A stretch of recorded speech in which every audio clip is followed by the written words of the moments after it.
Hi, hello, good morning. Welcome dito sa aking kusina at welcome dito sa Aurorize, my everyday routine life. Ito nga po ang pagluluto ngayong araw na ito ng Sabado.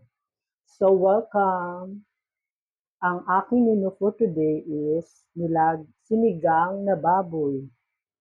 So nailagay ko na yung sibuyas, yung ano pa ba?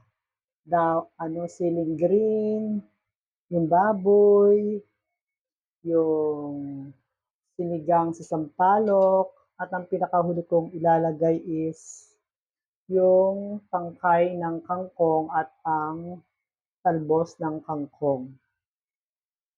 Yan ang aking final na i-retouch. At nalagyan ko na rin siya ng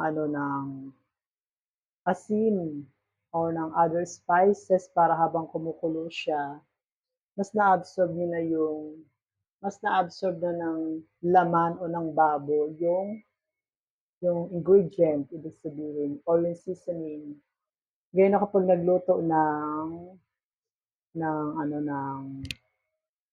sinigang na baboy. So thank you very much at this is updated again for my videos today. So thank you so much. Bye-bye mga mamshi, popsicles, kalodi at mga ka-auras. Thank you for all your support.